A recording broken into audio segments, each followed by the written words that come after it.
Um, Dear KRISTIN, FEIREISS, dear Hans-Jürgen, COMMERELL, thank you so much for participating in Yes Lounge number 2. The second session, I'm so amazed and so happy that you're joining us today. And your co-worker, Isenia, she watched one of the Yes Lounges and she was watching the talk that Raymond Ryan, an architectural critique and a museum director in Pittsburgh did. And she texted me and she said, great talk. And I said, by the way, I already tried to get your bosses on the screen. And she said, I will take care of this. And this is how we're together today. How are you? Good. We are good that the connection is working. And yeah, asking us how we are, we have to split it in very many different aspects. AEDES is fine. And Hans-Jürgen, we have to say that we have to fight with all cultural institutes concerning Corona, all over the world. But let's say this year, and Hans-Jürgen can give you some of these examples, we found possibilities to continue with our work, with our exhibitions, through different medias. We have to be with our whole team very creative.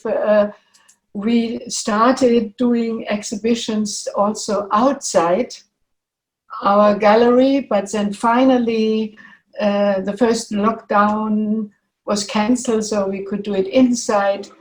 Also it affords a lot of new creativity, but it's okay. Yeah, I think, I mean, your question is a bit depending on the time span, if you're asking how we are doing. So, as KRISTIN said,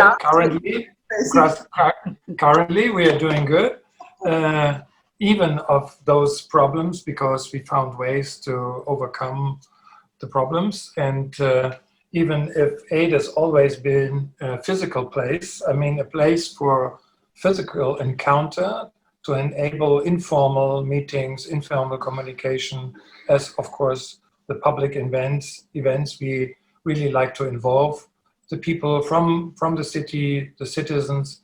It's of course a bit reduced to the current situation, but in general we found out that the acceptance is big anyway of our program, but also the new technologies. I mean, the technologies are new, not new, but I mean, for us, we had to learn a bit to use it a bit more intense. Also offered lots of new opportunities to involve people we hadn't on board in that dimension. So to say, everything runs good. And we are looking forward to the next year's program. We have still something we want to run this year. We're waiting for the next advices from our government for the next week, but we will manage. The next exhibition is going to open on Friday, as you mentioned, and we are prepared to invite even smaller groups to see the exhibition and explore the content. Maybe we can give one example. Oh, excuse me, do you want to ask a question? No, I wanted to basically talk about you guys and how I've met you as fighters for art, for architecture. Going back how I met you, KRISTIN, was when you did a Benish exhibition, and Prof. Benish was my boss at the time. And I was helping out, and that was the first time I met you. I think somewhere in I don't even know, somewhere in Swabia.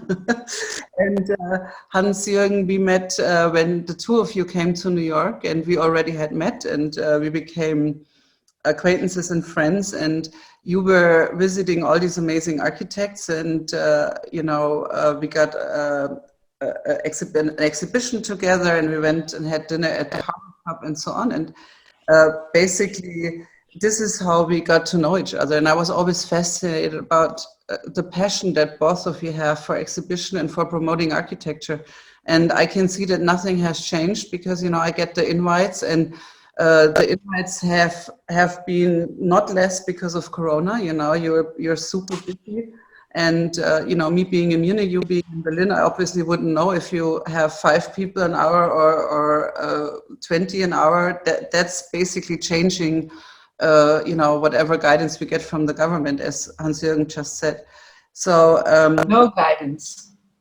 No guidance. We're all in this boat together, and you know we have the same thing.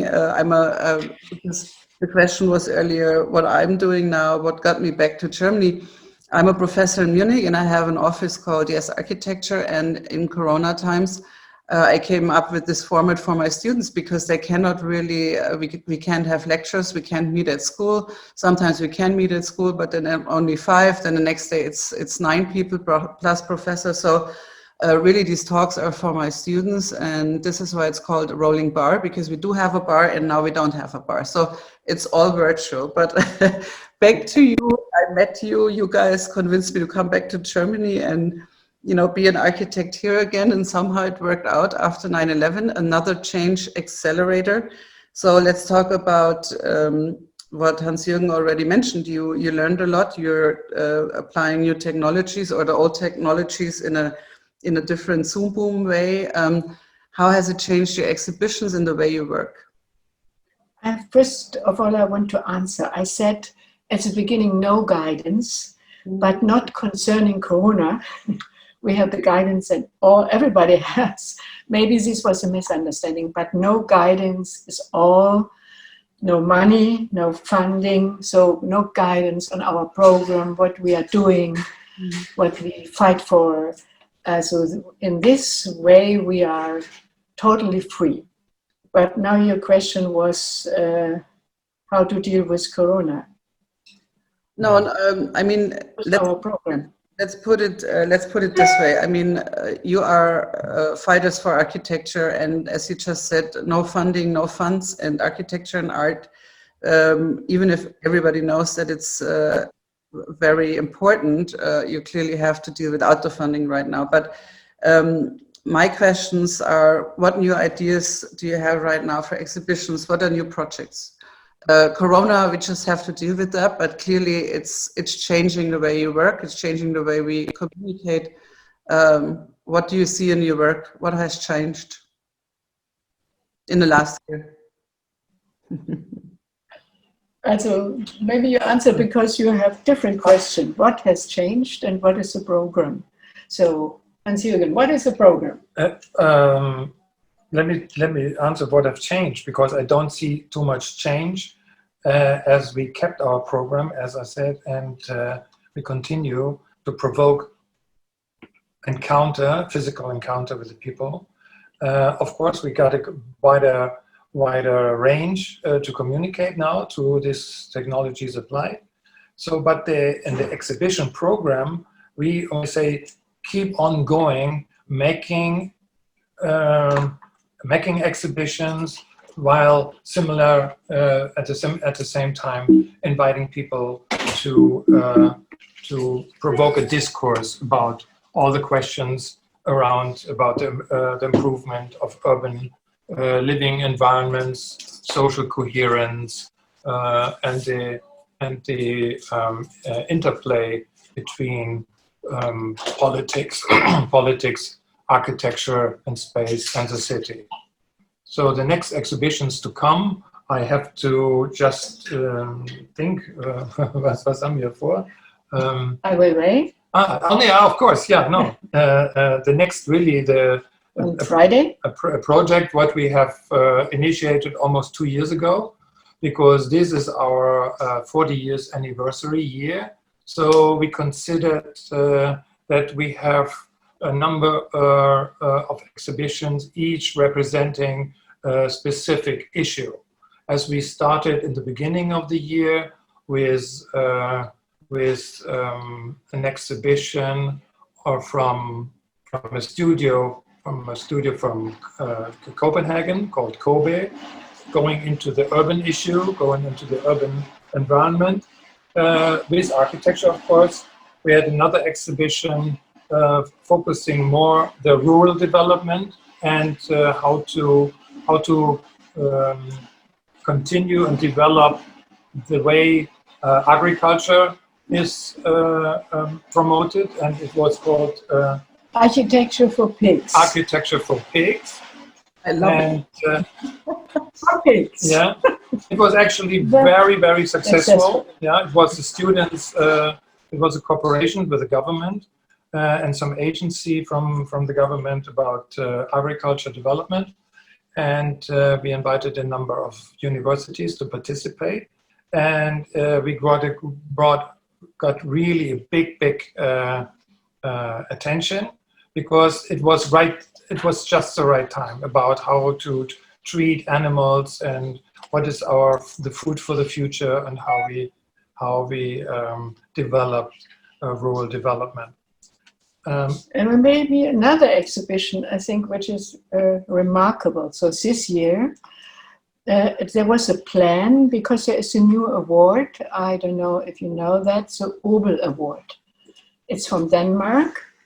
The amount of money for the winner is very high. It's 100,000 euro, more or less money, Pritzker Prize.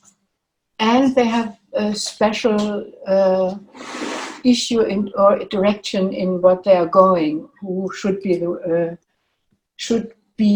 the winner? What is important? And so the first winner of this prize was Ishigami, a Japanese architect. Many had to Google. Maybe you have to Google as well. I will. I will. Please. And it was, the theme was, he got this award for his project Water Garden. Mm-hmm. And everything was planned. Then comes Corona. And we had a lot of discussion with the founder, what should we do? Because these first projects, they really want to promote all over the world. And so we developed together the plan. We had the exhibition. We had the exhibition here. And they asked us, and we did a catalog. And they asked us to print 2,000, was it? 2,000 AEDES catalog, because this is an AEDES catalog of which we have now around 500 different. And you know, I'm one of the biggest collectors. I started early. Oh, good. So I had my first ones, and remember the Ken Young exhibition. Yeah, and that's great. I got you guys, I think, connected, and we went to the Harvard Club, and I've been collecting ever since. So if you ever need and in this case, so the organization, the founding organization, that good. We show it here. The media were enormous, yeah, unbelievable. But we also should send our catalog to 1,500 worldwide in people, universities. We think, which are interesting, right? Uh-huh. Yeah, okay, and we did it. That's wonderful. 1,500 catalogs. So it was finally, also it was Corona, spread all over the world. We got reactions from India and from China and from New York and everywhere. You know, the Ishigami Water Garden is, of course, was the right image for that condition. We had presented the exhibition while it was planned to close the show, and then it was open and closed again. Finally, we could open. The image of the idea to shift an entire forest from place 1 to B was exactly what the media was looking for, saying in this connection of how do we treat the nature and how do we keep our resources. So it was, for many reasons, a very, very good timing, even if we didn't know when we started to discuss the exhibition that it came up in this period. You called an exhibition for pigs, but I would say the two of you, you're almost like the animals that look for truffles, because how do you find this? How do you know that you're going to do an exhibition with and about Kobe. How do you know to do with IYY? I think you always had a Riecher, as we say in Germany. Yeah. And you always knew, and that's what's fascinating about you. And you've always known. How do you do that? Yeah, there is a special word, what everybody is mentioning, writing on us, so it's network.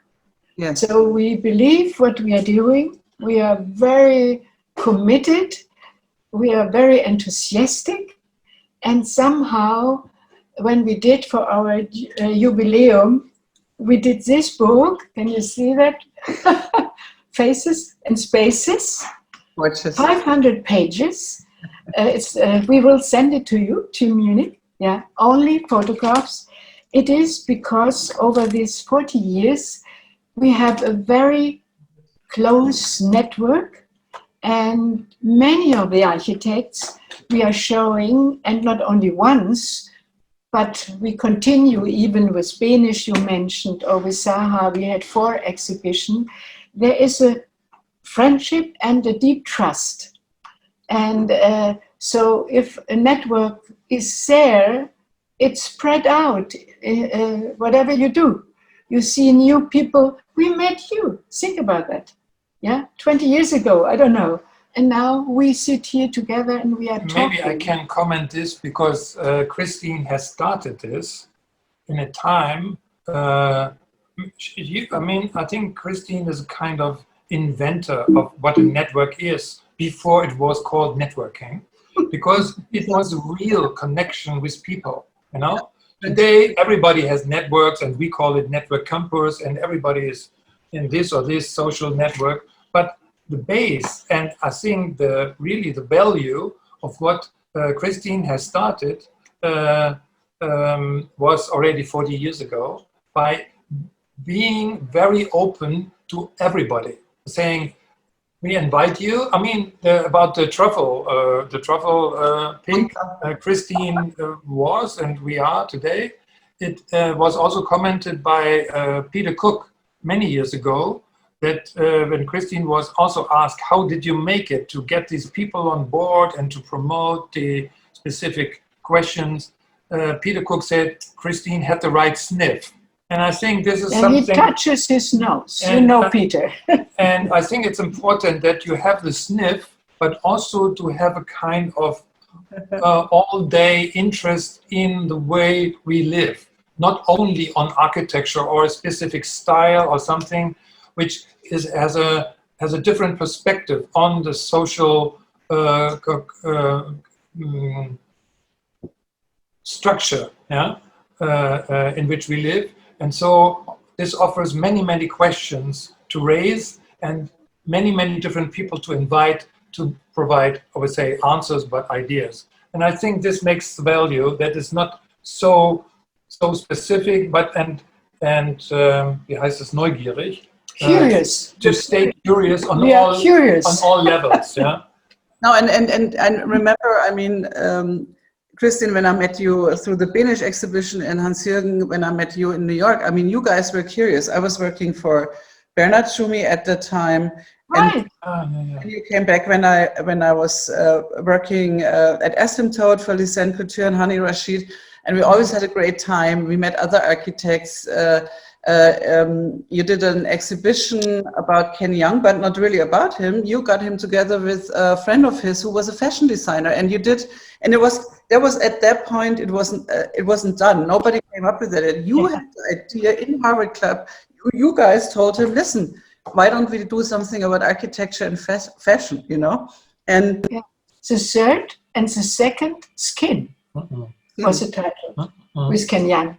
Yeah. And the third is this, and the second is a house, the wall of the house. Yes, we miss you every second year, because whenever the Biennale does happen, we go for drinks. So I think next May you don't have an excuse. No. Peter, he was my teacher at the Städelschule, you know, Peter Cook. And my favorite saying of him is, it's horsing me out. And what does this mean? It means that if he really hated your drawings, it was not making him happy. It was horsing him out. So, But I think talking about network, you're totally right, Hans-Jürgen. Right now, everybody has a network. Everybody has thousands of friends on social media. But the real interaction, the real friendship, and the real interest in people that I always felt when I met you, that is just the first thing that you realize. And it's not fake, it's the real thing. And you really are interested in what people do and think. And I think that makes your shows and the topics that you pick and that you work on together with the artists and the architects. I mean, you influences, and this is what I wanted to bring across. It's not like somebody comes and puts his drawings on the wall. It's completely different. You guys are intense in terms of how you deal with the catalog, in terms of what is being shown, because you want to make a change, and you want to you know, show what that person can actually you know, what that person or that artist or that architect or that group of architects is actually about. And I think that's the difference. You're not a gallery. But it did not, let's say like that. When I started with my partner Helga, who died in an accident 2 years later, we were, as two women not being architects, we were definitely, you could say, a kind of naive. But we were very curious, because we, as not architects, we believe, because we realize it every day, that architecture is part of everyday's life. If you want or not, you bring your kids in the kindergarten or at school, you go there shopping, you work there, and it's for good and for bad. Your surrounding is not always wonderful. So what we tried with, and that's the reason why we did not write articles, but we did exhibitions and still do exhibitions, really to interest experts, but mainly normal people, everybody. That means we have to create special exhibitions which could be provocative or somehow entertaining, however we call it, to get the interest in these normal people and to create an awareness. This is one thing. And we decided, when you talked about the catalog, for sure we planned to sell drawings at the beginning. But then, and this is a big difference, we don't want to show it as pieces of art, these architecture drawings. So we don't have frames or passepartout. We have it still today between classes, and because we want to show the process. This makes it, first of all, impossible to sell, and it makes it important to do these catalogs. That this content we are showing, you can, it's not gone when the exhibition is over.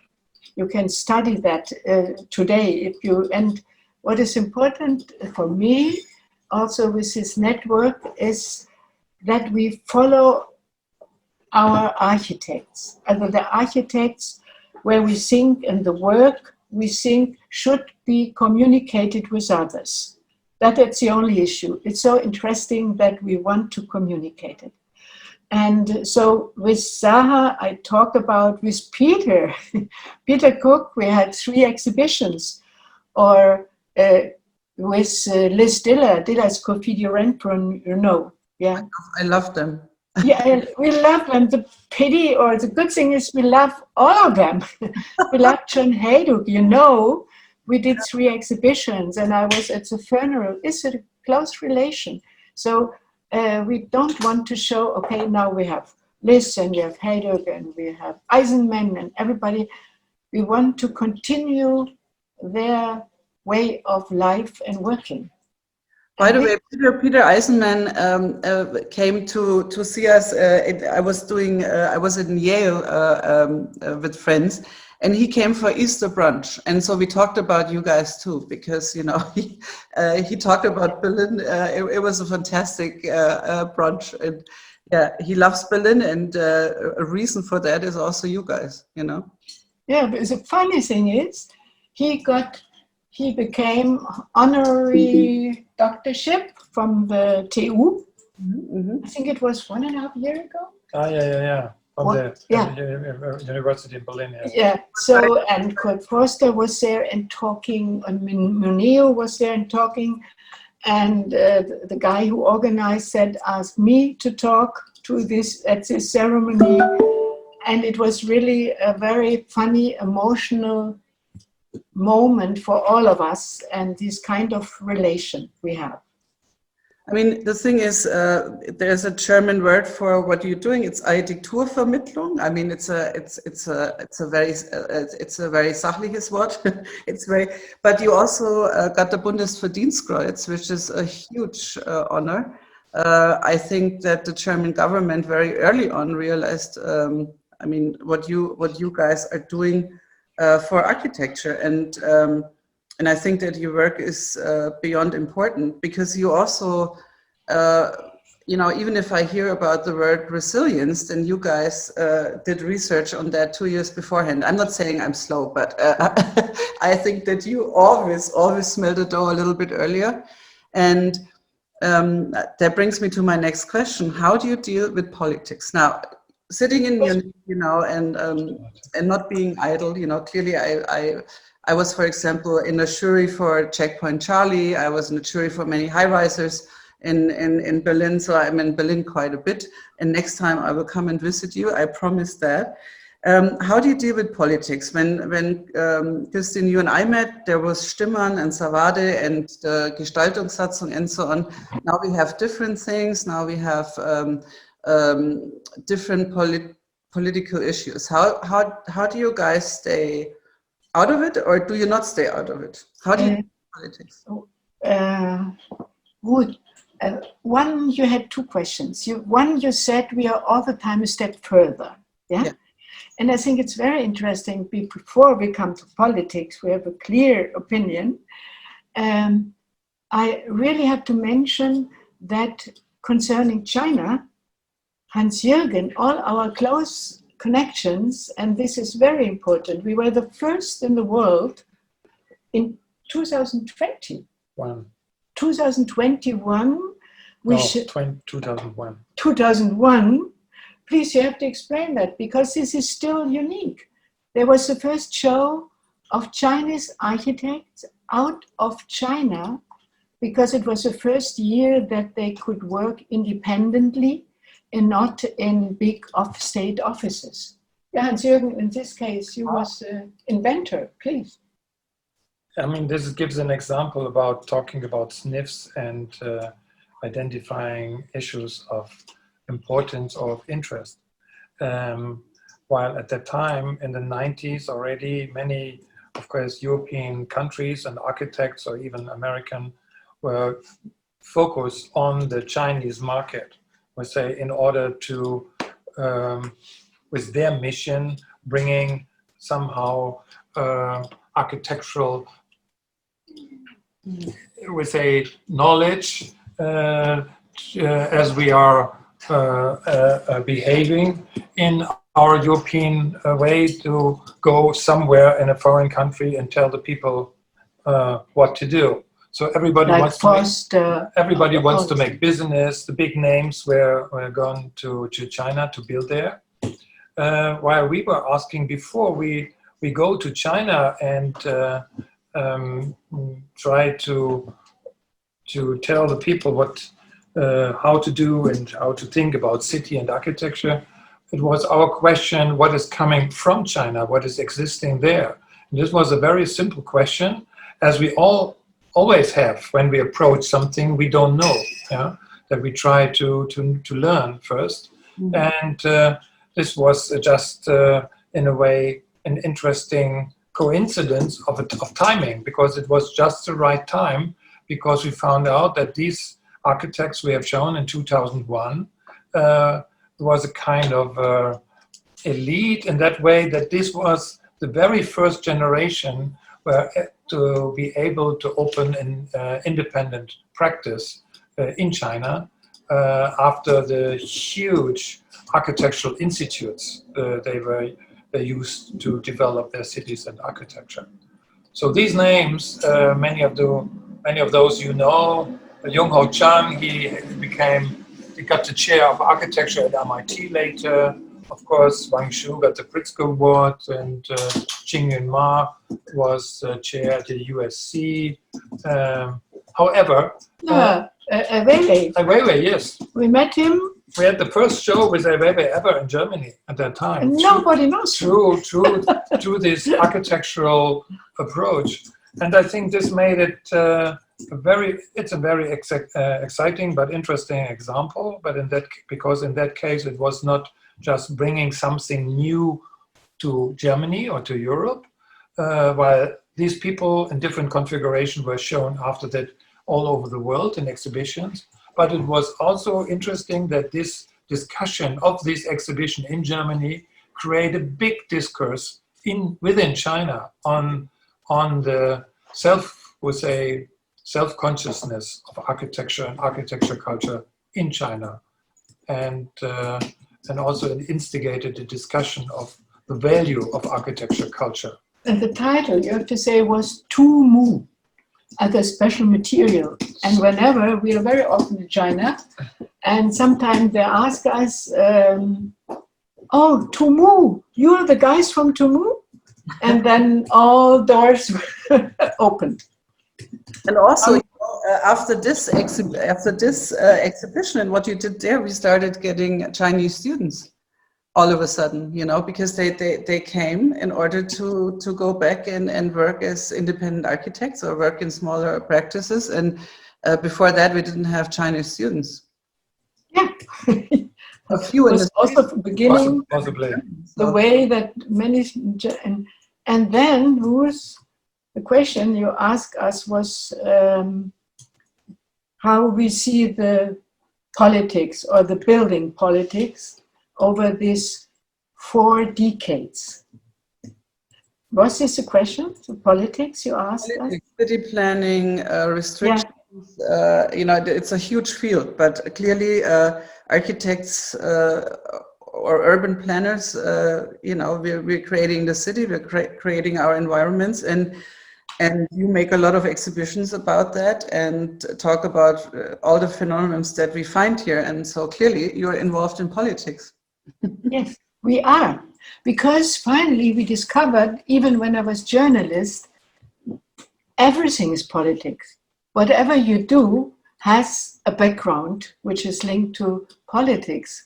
But we also were looking in the first decade, Hans-Jürgen, we were not together doing that. So was my experience. We working together for 30 years, but it started in 19. Yeah? The first year was IBA.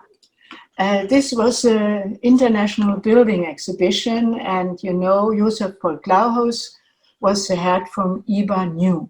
IBA Alt with HEMA, IBA Old, was wonderful. What they did in renovating all structures without kicking the inhabitants out, yeah, so they could come back later, was absolutely marvelous. The other thing was that at that time, Klauhaus promoted the postmodern movement. And everything was about style. And I don't know if it was really 100% clear to us. But later when we were asked and when we were looking at the program, we, let's say like that, we were not against that, but we had a different view on architecture. So this was exactly in the 80s. We had the first show with Zaha Hadid worldwide. This was what we talked about, network. We never know how it happens, yeah?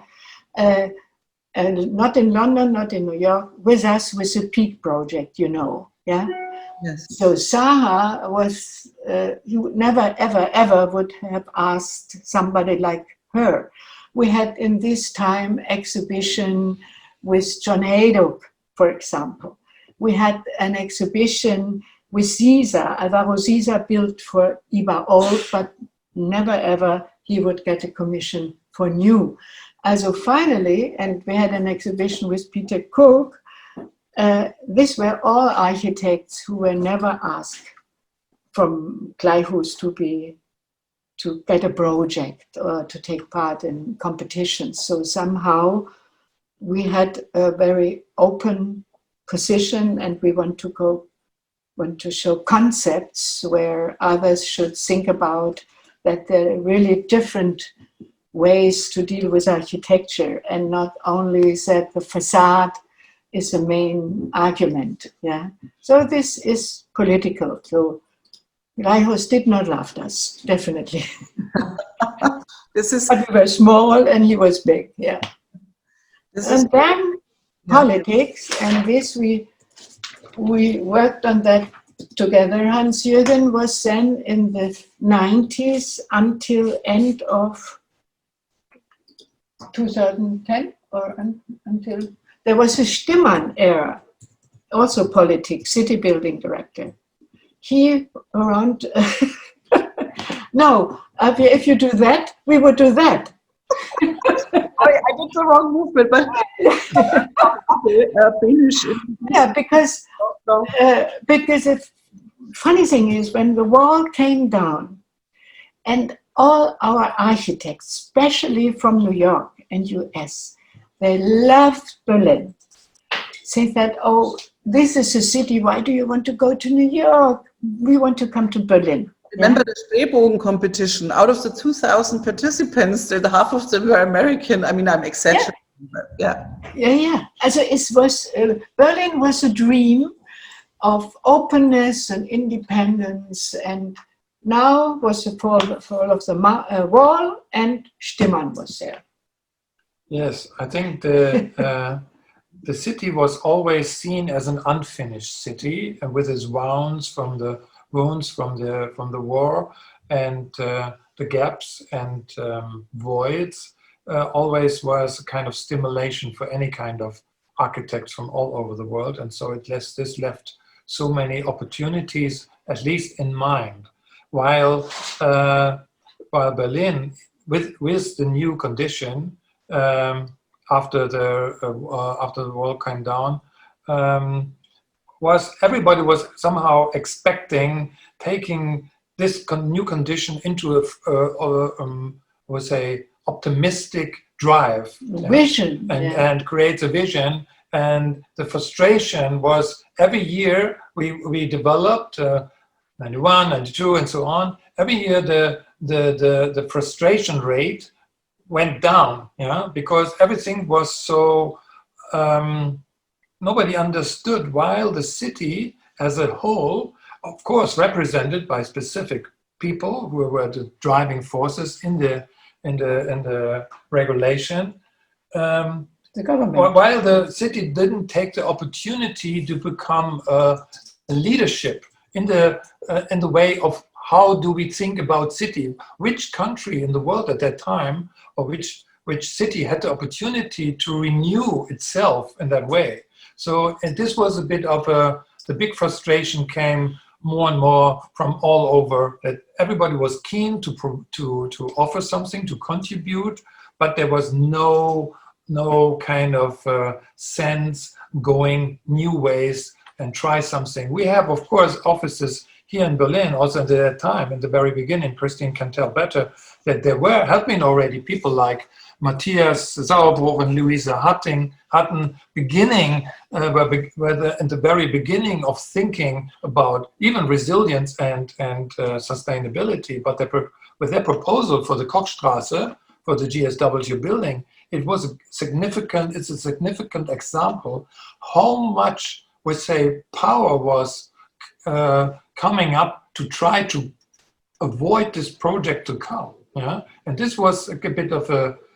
This gives a good example about the way the condition at that time was in Berlin. Maybe we can help listeners who don't know what were the arguments. When we talked about Gleichhaus, it was simply spoken postmodern style. Yeah, when Stimmann came, it was this kind of same guy that with a special power who want to promote what he think a city should be. So then he called it the European city, or he called, and what, with many restrictions. Maybe you can translate it. One important was Blockrandbebauung. Can you translate that? Well, it's a basically the Gestaltsatzung in Berlin at that time wanted to have closed blocks. Yes. And Stimmann was the guy in charge of that because he had the vision for Berlin, and a lot of people in the States called it the biggest mischance of the century. And also the discussion versus stone versus glass in all of Germany was crazy at that time. Suddenly it was stone. And maybe you even can translate what was important for Stimmann's credo, Lochfassade, yes, he believed facade on stone and little small holes for the windows. He didn't believe in curtain walls whatsoever. He believed in a grid, so you would have 99 centimeters wide punched windows. So at that point, a Benisch building like Pariser Platz 4 was unthinkable because he had a glazed facade, and next to it was Gary with a punched hole facade, and all the punk was happening inside. But that was the Gestaltsatzung, and that was all architects were allowed to do. And to not do it was a huge, huge fight. And concerning Benisch, this was interesting. Besides that, he did this fantastic project. It was important, and I know that all in the jury were aware, if somebody could insist in that this building will be built, was this Benisch, this old Benisch. He was so powerful, and they could not even ask vote for any project. It was the best project, by the way. No, I have to tell you something about this project. I mean, I was with Benisch. It was important that Benisch was the guy who was as strong as in his personality than Stimmann. Did you work at the office at that time? Not just that. I worked with Benisch for many years, and I worked on the Bundestag in Bonn, and he walked out on people like Kohl, our chancellor at that time, but I won the competition of Pariser Platz 4. So I can tell you everything about the left and the right brain half. And so Benisch was, we got the message that we won the first prize. At the same day, I got the message, and I was at that time studying at ZWISCHEN and at the same time doing the competition in his office. So then I got the message that I was accepted for a stipend at Columbia, and he was in Russia to open an exhibition. So I called up Benisch somehow in the hotel, and I said, listen, Mr. Benisch, I would love to be the project manager of Pariser Platz 4. I was 23 or 24 at the time, but I completely had no doubt about myself, which is so hilarious in hindsight. So I called him up and I said, listen, I want to be the project manager of this project. And he said, I was in war and I learned English when I was in prison. So you should really take the chance. You should go to Columbia. You should do the study. You should start an international network. And in 1 year from now, we talk again. So a year later that I started working for Bernhard Schumi, and I never came back. And my friend Franz Harder was in charge of the construction site. But then when I came back, the first thing, I came back a day before the academy opened, and Benisch and I, we walked in there hand in hand after we had a curry sausage, and we looked at Schröder and all the politicians at the time who walked in, and we did the opening together and had a curry sausage together, a currywurst, and I was his date for the opening, and it was, Benisch was such a big supporter of me that I will be grateful forever, really. And Benisch, he was supporting you and especially many young, talented architects also in his studio. Absolutely. So many came to him because they know when we are good, he will help us, will support us, and not only, okay, you work and now leave and do your own job. I always ask him, and I'm a very good friend with his son, very good friends with his son. We see each other once in a while. Stefan. He has Stefan, because he has an office here in Munich, and Yeah. we enjoyed dinner. And I also did a Yes Lounge with him, and it was a great talk. And we talked about sustainability, and he talked with a professor from Yale, so that was really nice. But I always asked Benish, I said, how are you not afraid that everybody is copying your style? He said, I'm not worried, the more the merrier. Yeah. He had no problems with anybody. Yeah. When he's the best, then okay, then you can copy. It's generous, but it's also, it's right. Yeah. And nobody can reach the master. No, and he was just an amazing personality too, and that's why you guys clicked as well. I'm pretty certain about that. So coming back to from a super nice topic, being Professor Benish, back to politics. What are we going to do about urban plans? What are we going to do about places like Checkpoint Charlie that have an amazing history, and now all of a sudden it might be block run and housing only? What are we doing? I mean, I'm trying to support and be there as a judge that I was, and also put out my voice there. But what can we do to actually make a change in Berlin now? Or is it not necessary anymore? What do you mean by what kind of change you're asking for? No, I mean, we talked about politics, and just saying there's, at that point it was the IBA and we had the Stimmern, Gestaltsatzung, and so on. But also, I think it's an interesting opportunity also to view a little back. Yeah, sometimes you can see things better from a distance. I mean, not all what Stimmern has done was bad. The problem was that he didn't allow anything else. And this was, as you said, the century of somehow missed opportunities to really make a kind of leadership. But also when his time was over, another person came, as we all know, Regula Lüscher from Zurich, from Switzerland, from a totally political, I would say, not from a totally different political system, but the way they have discussed architecture in their, would say, really democratic manner. She was a kind of alien here in this kind of situation. Authoritarian. Yes, of course, the very authoritarian system, which was guided or driven by Stimmern. So the situation was really strange, yeah, to try to implement her way of discussing issues. I mean, bringing up the question into the public. So she was not the one, we do it this way or that way, and this is shit and this is good. So, but she tried to involve the people, and the people were not trained. Everybody was still in the mood of, oh, let's kill each other, yeah.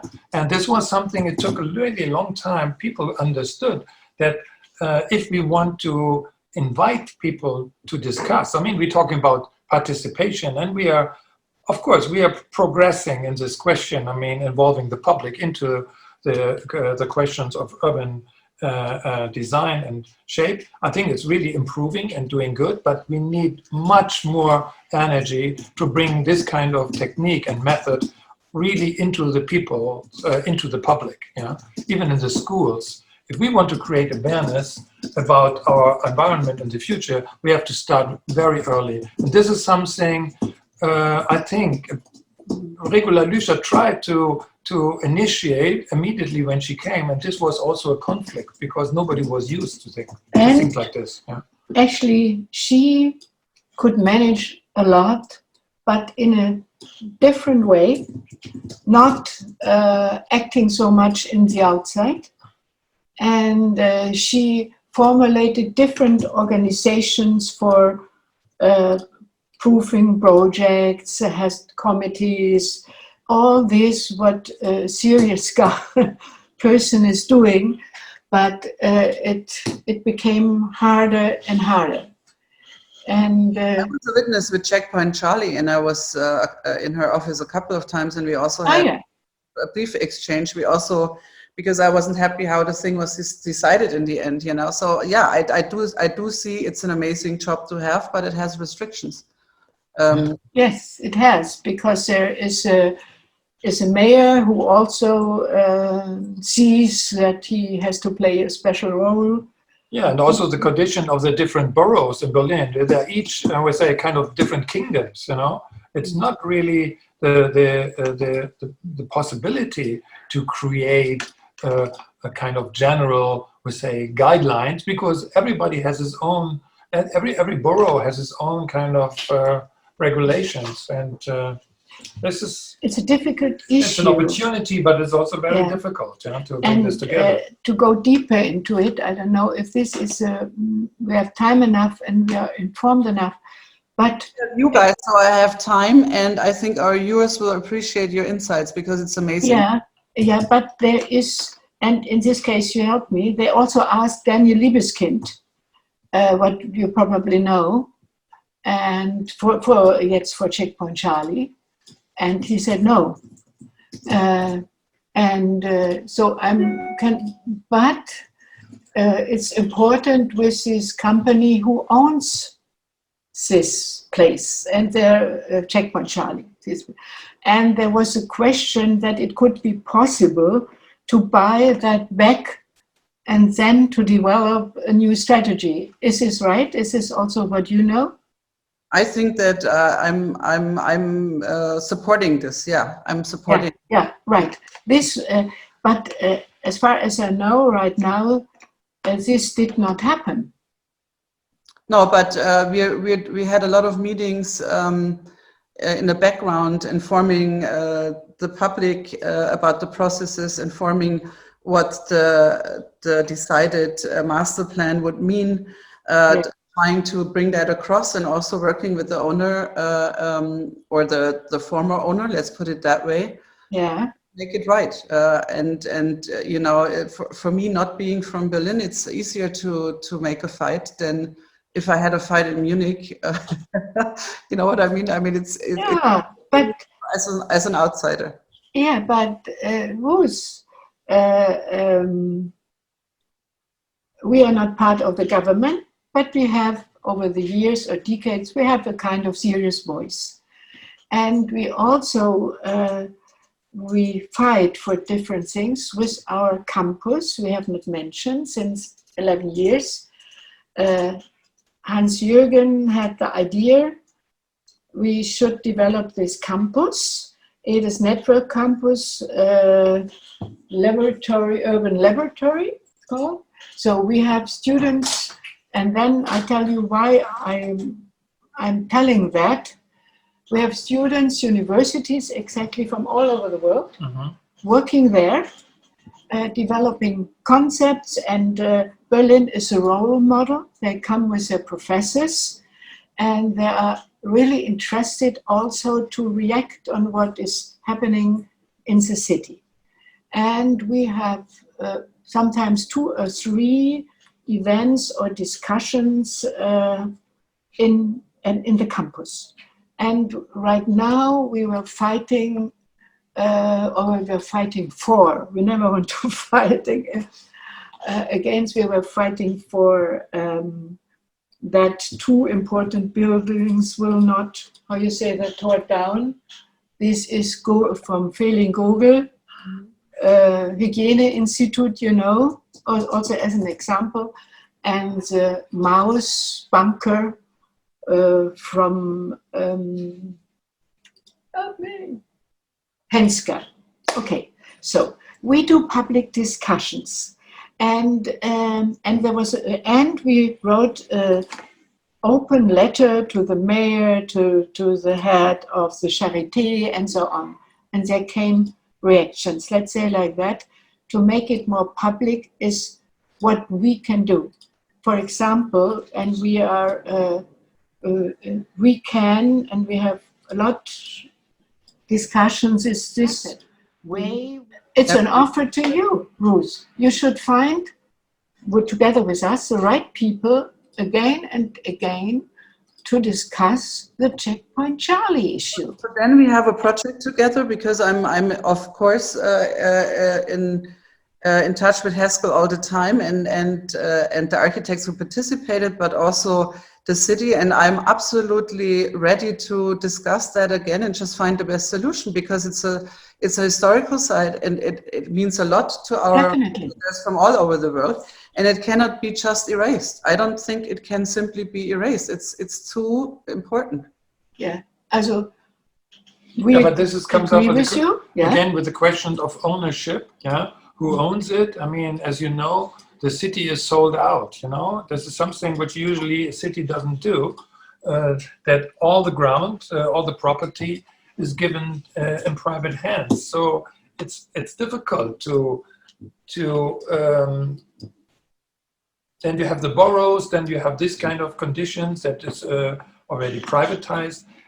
I'm fully behind you. Yeah, but that is the reason why we make a discussion. An open discussion. At AEDES, we invite fantastic speakers. We also can ask regular. Liebeskind would talk because he explained us exactly why he did not take part. Yeah, but now maybe we can have a video from him, because from New York is shut down. So let's think about that with a very provocative question, yeah,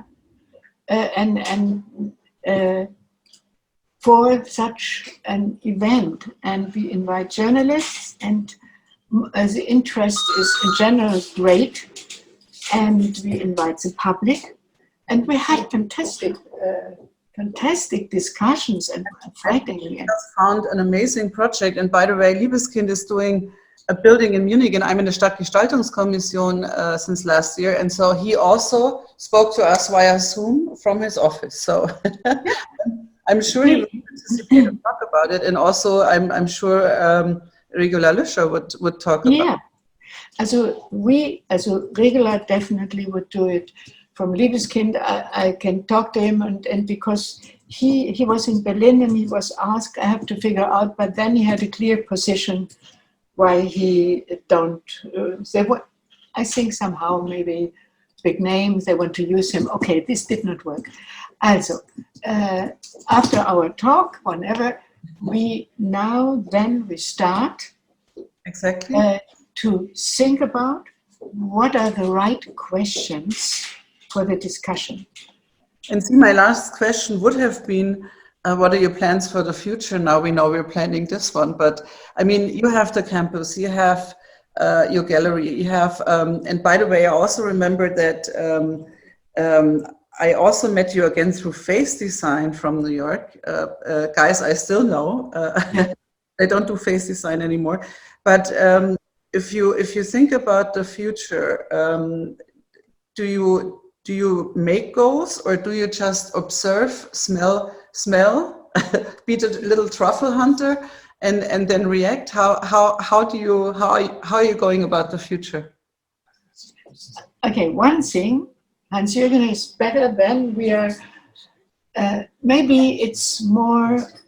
We love to work. We are really committed, but right now, under these problematic times, we have to work harder than normal. But wonderfully, our exhibition program is complete since end of 2001 or 2000. I don't know. Yeah, so quite ahead. So this really, and we are focusing on very special themes, especially in the campus. And we have exhibitions, and we are deep in it, and we have this program, what we do for a while, borders and territory, as actual themes. Iberia exhibition is one of that. So you can explain it better. I think discussing the future is always the question. So what is going to come for the future, and what is the architecture like most? This is our point of departure is the current condition, and we found out, especially in the campus, also since we invited the industry about asking the future, we found out there's not too much vision about the future, because their interest, especially the private sector's interest, is the money to earn in the next 2 months or in the next 4 months. So even developing new products, which is for us an essential question in regard to create a more sustainable environment, is how to bring the people who can make change happen, to train them to think different in a longer perspective, in order to develop services or products which have a real kind of sustainable impact for the people, and also discussing innovation as not only a kind of a technological improvement of an already existing product, but seeing innovation as something which comes from the society. And I think this is the task we learned, I would say, throughout these years we are running the campus, is that we have to formulate more wider topics in which all these different parties and expertise and the public can contribute. And this makes a much more lively discourse, which people can hook in with their understanding. And what we try is always to make a kind of niedrigschwellig. I mean, to make the access to this discussion easy for everybody. But foremost, also, it is very important to create an understanding between the experts, because this is a major problem we understood in the last years, that the knowledge is there and the technology is there, but the application is so difficult because the people all have their own religion and their own understanding and language. And this is something we have to bring together with these topics. And this is why we created this kind of themes like borders and territories. It's about more the political condition, about ownership and territory, inclusion, exclusion is more the societal, political debate, about knowledge space, which is the relation about the space we build in the city, and educative and cultural institutions, and the relation towards the city, I mean the space of the city, but the society. As other question which came up, like craftsmanship in the digital age, a program we also started with the Netherlands Embassy, as we collaborate very often. Also, design and politics was, I think, a 2 years program we had initiated together with the Dutch Embassy and the Dutch government. We are mostly funded more by foreign governments than by our own. This is very interesting to mention. Yeah? Not because to blame the Germans, but they are not able, in that sense, they are so bureaucratic that they don't see the potential, you know. Dealing with the Dutch people, they're good, very good traders, but they see the discussion about also new ways in the societal change and architecture as a potential, while here everybody sees it as a problem. So this is why we bring this, let me finish with this. Just living, of course, is about housing. Our regions on the rise is about rural development. And this is why this is kind of a hardware store. You can find everything in our place, but this makes it interesting. And we also had this exhibition, you talk about politics, design and politics. It was an exhibition, but it was a whole series with the Dutch and very different people. So, and the themes Hans-Jürgen mentioned, we have it in the campus and we have exhibitions. So the good thing is, since we have the campus since 11 years, when we don't have money anymore and no interest, right now the interest is enormous, we would give up, but we would not say we don't continue with the campus and the students, because this now belongs together. Our AEDES exhibition space and the AEDES network campus with students, with what Hans-Jürgen said, this interdisciplinary discussion. Suddenly somebody from BMW is sitting together, he never met, and now there is an interest. So as long there is an interest in us. Yeah, he wants to show something. Yeah, I know. Just it's a promotion of the most recent publication we came out Just with. came out. Yeah, it's 300 pages about rural development in China. Big size, as you can see And there. we had this group from an exhibition. We started at AEDES. We went to the Venice Biennale. We make a big conference in China, and now here's the new publication. Go now and order it. Yeah. Perfect. That means we send it to you, and we talk in future about our event in Berlin on Checkpoint Charlie. But to tell you the truth, there's a couple of things. You said, for me, the last few minutes, they were like, I met God. Because you're dealing with so many things that affect the future. You have so many visions about what we have to tackle. Digitization 4.0. You think about how are all the generations going to live together. You're thinking about, you have so many things, you have visions for the problems that we need to solve. And I try as an architect to do the same, and as Hans-Jürgen said, not always are people open for it. They say, oh, really dealing with that topic, we do that in 15 years when the time is ripe. But the time is always ripe now, and the future is now. And I think what also this time right now teaches us that by being inventive, by pushing further, by using this time to think, you know, if not too many people get on your nerves, which they actually do too, but I think we need to use this time and affect the change, produce the change, and think forward and be innovative. And I think we have the tools, and I think your campus, I will be there more than you like, because you mentioned so many topics that I'm absolutely working on and thinking about. And right now we're trying to start a harvest map in Germany, so maybe we can work together too, you know, recycling whole buildings. We don't have harvest maps in Germany, coming back to Germany, but we need to set one up.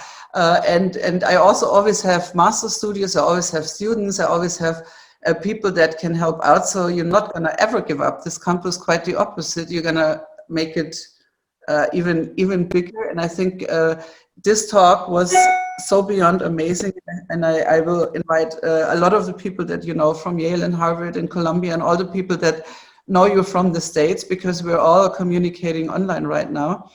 And I cannot thank you enough, because you gave me, you made my day, and you probably made my week, and you gave me so many incentives to, you know, keep gas again, to not step off the pedal, but work even harder on all the future, all the issues that we have in the future, and we need to just try and solve them, and see where we go.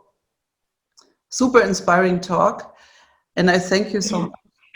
It was inspiring for us too, and the wonderful thing is now we have common plans. Exactly, that is so amazing, and this is really great. Thank you. Great pleasure. Thank you. I would say you stay online for another second. I will probably just, we say goodbye to the viewers, and make an appointment. We make an appointment for the future. It was really a super talk with you. I'm totally happy. But stay online, okay? Thank you. Yeah. Goodbye. Bye. Goodbye.